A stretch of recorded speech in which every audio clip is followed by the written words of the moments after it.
ये सवेरे से केने ओकरा के जाई हम खोजे कते बुनी बदरी में वो भी तकले ना आया इलाई के 5 बज गए केने हम खोजे जाएंगे ओकर सखी सहेली के हम नहीं की जन केने इने के ओकर सखी सहेली नहीं की के करे हम खोजे कते जाई ओकरा के रुको देखा तन कोनो लड़का से पूछा तनी हां प्रीतिया के पूछा तनी प्रीतिया से मतलब ओकरा के संगे जात रहल है ओकर सहेली बाड़ी से पूछे त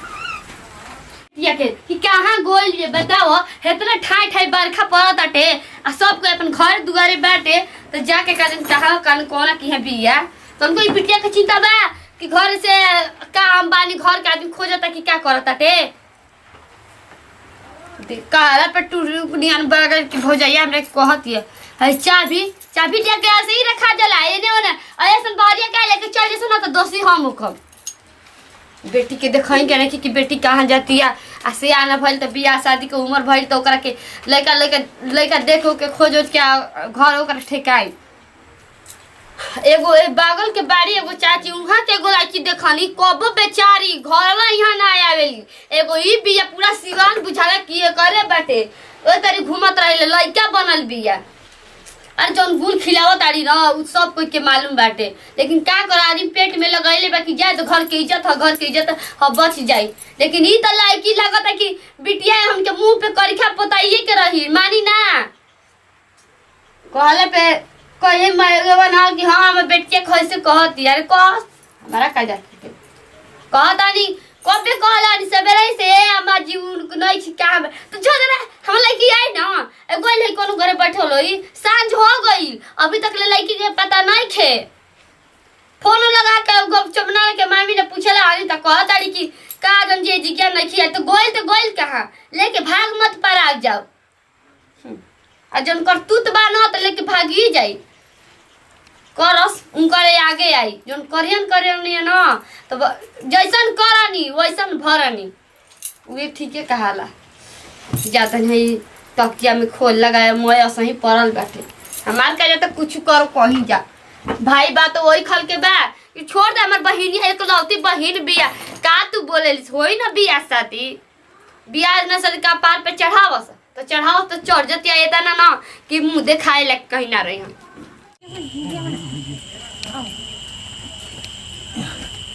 बड़ा दिन के बाद देखो मोबाइल में नोफत निकल अरे ना होई नहीं ये जे बोटे का एने हमरा के केहू जानते नहीं थे नानू ना ई जे केने हेने आगवा आ जी ई जे बैठो हां कतना भई एबरे मौसम बाका हो हां देखो ना का दूनी न पड़ता ना तो ले जेती तहरा के बहुते दूर घुमावे था हनु पर बारिश चलो ये मौसम के आनंद एगो अलगे है बारिश के हां बड़ा भाग से पड़ता तो कह ठीक बारे नु हां हो ठीक आ तू देख तू भुला गेलू हां बाहर चल गेलू तो हमारा के अरे ना यार हम तरह की थोड़े भुलाई चल गोरने पढ़ाई नु करे करे घर वाला लोग हम कतना तारा से प्यार करी ना आ तू चल गेलू दिल्ली हमरा के भुला गेलू आ फोनवा लगावत रही त ना जल्दी भुलाई नहीं खी लेकिन जान त हम कहत नहीं खी आ के और पढ़ाई करे करे पूरा करे पढ़ाई करम नौकरी लगे तू तो कुछ ना करला ना तू घरे बैठा रहेला का करी अब हमरा बाबू माई कुल ओगरे के दे देला बालो घर दुआर पैसा भेजलन जा केकरा के हमरा के तो हमारा एजे हम अपन खाई ना पी ना रही ना तो ठीक बाटे तू रहेला तो हमरो कुछ करे के बानो हमरो कुछ करे के बाबा ना तो हम करब वही में तोहरो के करब तू बतैबू तबे नु कि हमरा हई करी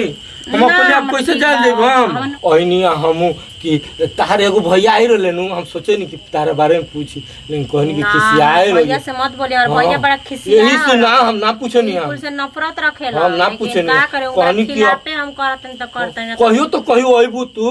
आ देखो आइलू तो भेंट मुलाकात होइल नु कितना दिन पे हैं ना तो ओहने ना तो भाभी हमार बैठल रही है जब मम्मी रहे अब मम्मी हमर इतना शौक ना करेले लेकिन भाभी हमर त दिल्ली में कॉलेज में जालू का पढ़े जालू अभियो जालू बा बोलो हम ये जी छोड़ देनी तारा खातिर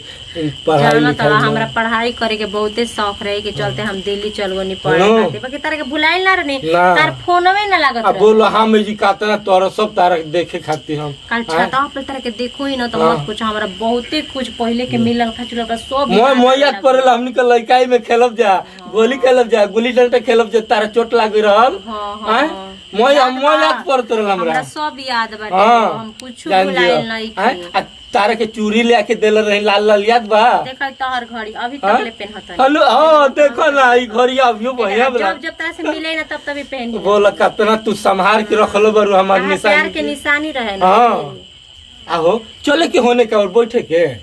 होने होने कोनमा और बैठे के डर लगता केहू एनी मुनी काजे ने आज केहू देख ली ठीक है बात नहीं प्यार मोहब्बत हो जा तीजवे कोला हनु उन्हें ना काल मिलल जे ठीक है तनी से गमछिए में तनी से हल्के दे दो ठीक है हाँ चल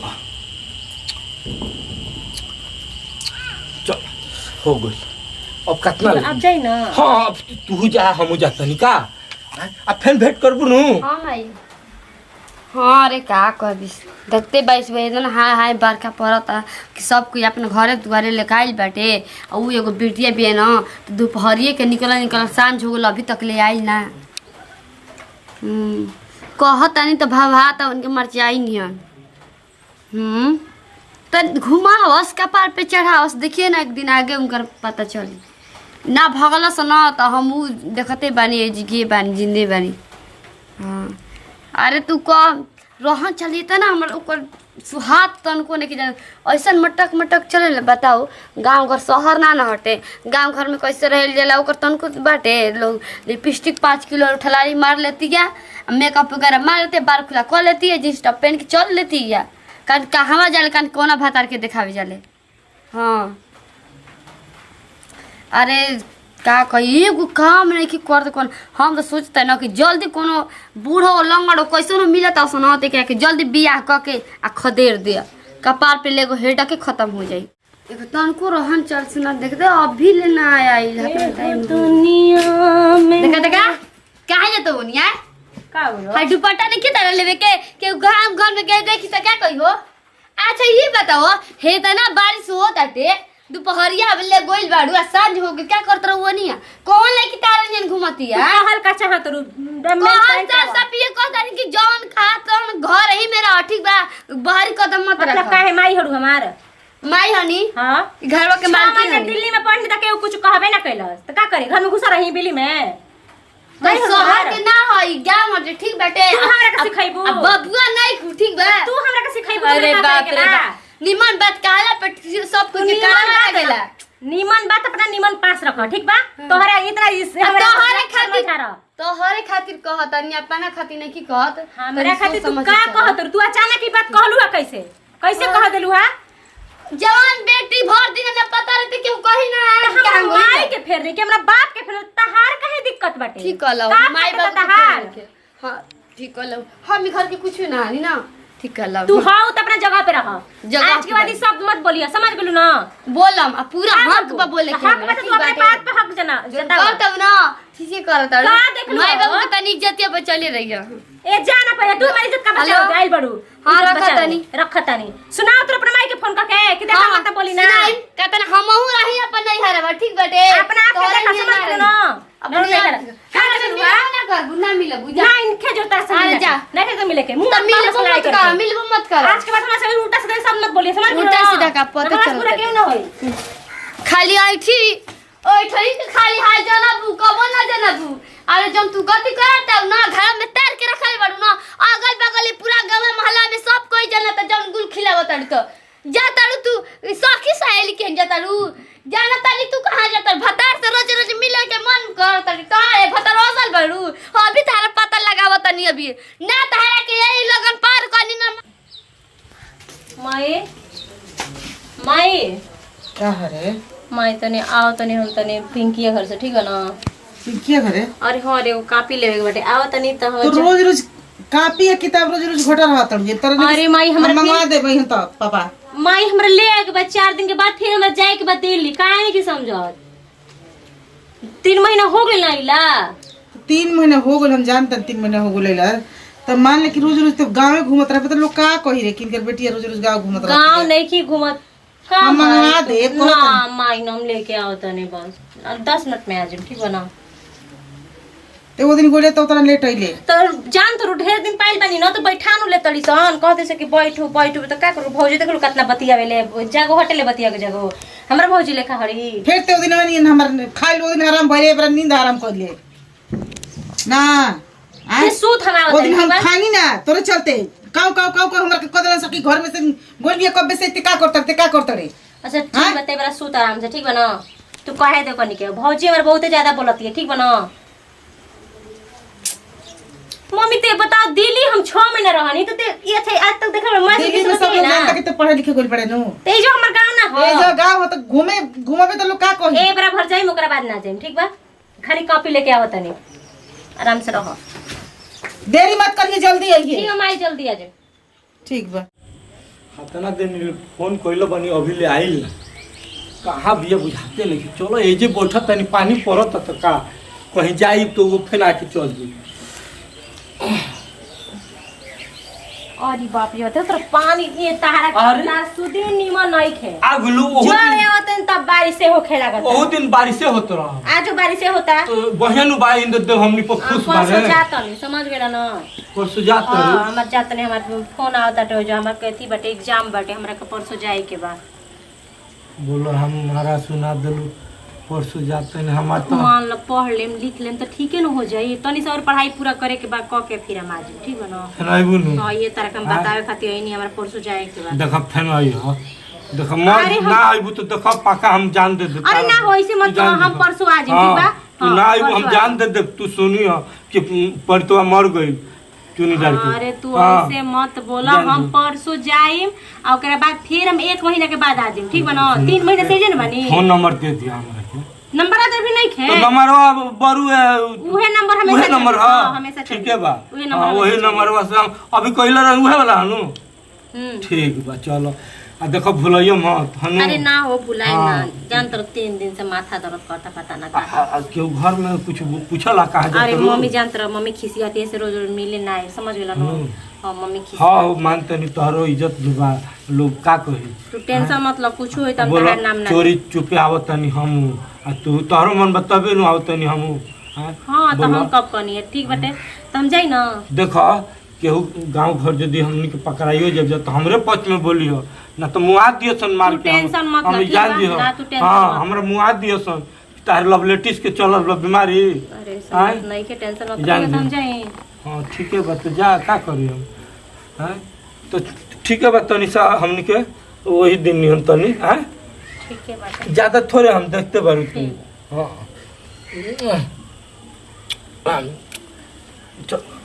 ठीक बा तू जा ठीक बा बाय हाँ, बाय बाय अब तरह से मिलन हो 1 महीना बाद ठीक बा ना 1 महीना बाद हम बात करब हन तारा ले फोन ले ठीक बा और ठेंगा तारा से बात करो तनी जा तू दिल्ली हाँ तारा मोह मजा ले लेनु हमरा और काम नहीं के तू भाड़ में जा कहाँ गए रहो फिर हो अरे भाभी वो कापी लिया के रहे हो कहाँ तार बात बहुत दिन रात तबियत खराब हो बाटे अरे भाभी अभी लड़की फिर तार ठीक हो जाता है अभी कुछ क्या बेचैनी हो गई बता रहा ये भाभी तू काहे से बोलत रहेलू हो तनी गौर नहीं ले कॉपी काहे तू हमेशा बोलत तार रहेलू कॉपी किताब कलम हर चीज उड़ाई रही है मैं बहरिए रही लड़का फलका नहीं का छोटी छोटी की मंगवा ली होनी का भलो तारा अरे भाभी पेट दुखाता हो कपार पेट दुखाता तो दवाई खा ले जाके कहीं ये तू बार तो दिन भर बोलते रहेलू का जब जाई ना तब जाके तार लूरिया लछन के ऐसन बात बोली ना अच्छा तो बोलम परसों चल जाइम ठीक बा ना का बात बताओ परसों चल जाइम ठीक बा गोड़ ऐसा हो गल बा ना कि काट के घरवा बैठावे के पड़ी रुकते नहीं के गोड़ घर में खाली बाहर ही रहत बुझा दे आ गेले माथा में हम दर्द वही बेरे से बैठल बानी दुआर पर ते कौन मुकले बा ते हमरे के बोलत रे मेरे इहो हमरे के बोलते सब परसों चल जाइम ठीक बा ना ठीक से परसों जी में चलते जल्दी जो ठीक बा? करे हां ये बात कबे के तुम हरिए के निकल गई सांझ हो गई अभी आइल हरी अभी टाइम मिलल है इनका पैर में दर्द अरे तो चुपचाप रहो ना अपन फटका बंद कर फटर फटर तो मुंह चलत रहत गे बंद कर हम बोलत अभी बोलत रही तो ये तो होता है तो चढ़ाई के पार पे हम तो कह जाते चढ़े बोलत नहीं हम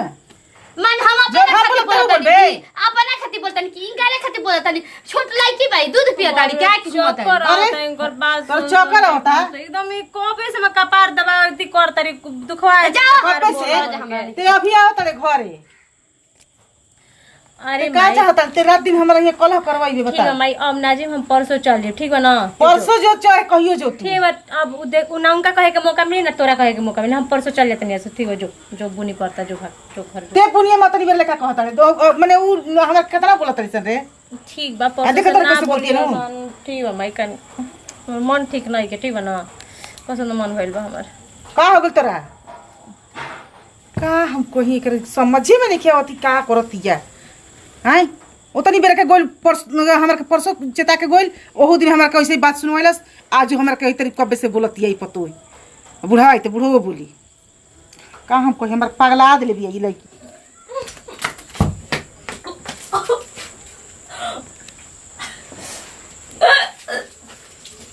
का होई के हो हाय उल्टी कर लगल का हो गेलो अरे मन ठीक नहीं के हो मन ठीक नहीं थे आई हो तो गई लेकिन कोन कान नहीं कर देला ए का हो गेलो कपार चक्रिया था हो बाबे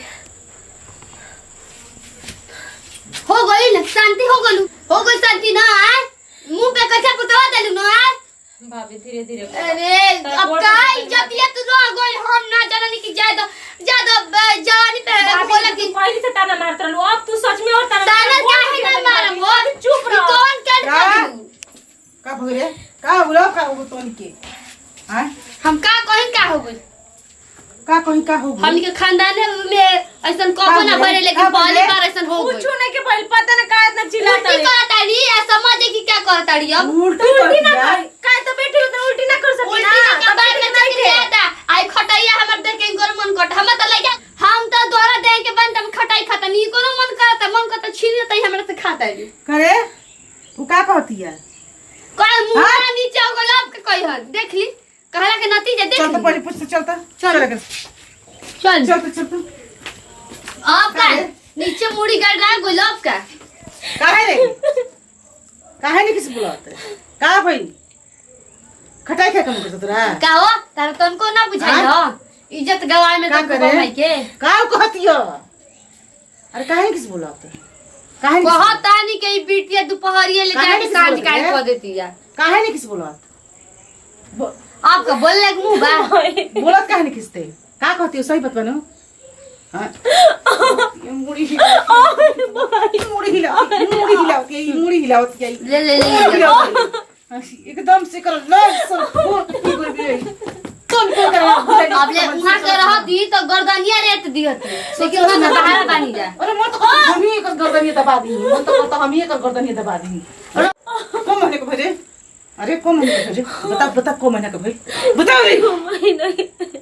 ओए हो दादा अरे बिटिया दू पहले ही से करत रहे बताओ अरे तोनी ना सोचले कि हम का होई तोनी ना सोचले कि माई बाबू का होई हां ना तन के सोचले ना रे फटाक हो जाई से मुंह माई जवान बाबू लड़ा भाई के का होई ए घर के इज्जत का होई छोटो तो खूब लड़ा होते जवान हैं तन ने सोचले नु ते का चाहता रे का चाहता रे तोर साथ जहर ए मम्मी जी देखी अब पूछू ना उस बा कर मारे मन ये को बात जहर में खा जाइए दादा घर ही लगा दी ना तो अगल बगल सुनिए सना तो जब हम के तन को इज्जत बचल बा ना वो हंगामा में बदल जाई अरे कई घरे चुप लगावे लायक बतवा हो तू लगता तो क्या करम जाय हल्ला करो ए सुनो ए कि फलानवा के बेटिया थिया नंदी ऐसे कोले सन करे अबे के कहां छुपैबे रे कहां छुपैबे दवाई वाली कराई कहां छुपैबे तो बताओ हमर से माई कुछ उपाय कर दे ओके हम शादी कर ले माई शादी कर ले हम प्यार करी ना तो शादी करे के कर ले के हरे कौन हरे ऊ चंदना चंदना वा आई के अरे वही न तो लगे दो गला अनतिया ओ करे तेर जा दई जा मैं गांव में कतना खेलल रहते वैसे कम लड़का लड़की के ना जिंदगी बर्बाद कइलस आई कोनो लड़किन के ऊ छोड़ले ओखी रे ऊ अपन नजर में कोनो लड़किन के ना ओ कोनो हमरा त ना बुझला कोनो लड़किन ओकर से बचल हुई सब करे एक बार नाई बिटिया सोचली ना समझली लदानी कर गइली अरे मोर जो मोर माही जा जा तो मम्मी जी जा दी छोड़ दे जन ले जाओ तू घर में जा चलो घर में जा घर में ले तड़ते तो का करब हां हाला सुनवा के और ये तू करम लोगो जोन बोला चपला गाड़ी ठीक है और एक बोला फोन करो कर सब बतियाई फोन दे नंबर ले मोबाइल ले कर फोन कर ले बहुत रहे कि गलती मत कर लेकिन हमार कहाँ तो सुनालू हमेशा भौजाई के बात तू इतना हल्ला कर देलुआ तू धीरे से हम तरह से मन के बात अरे तो कैसे कोई धीरे से बात कहे वाला ना हटे भाभी ओकरा से हम बहुत अगर प्यार हम- करी ना भाभी ठीक है प्यार कर लो ना तो आमा जी जैसे कहो वैसे करे ठीक बाटे और वो बढ़िया लड़का ना हटे हमें के खराब करने के चाहत भाभी अच्छा ठीक है एक बाद में के लिए उपाय काम कर जाए बाटे। ठीक बा अभी तू चल आराम कर जा जा आई बहुत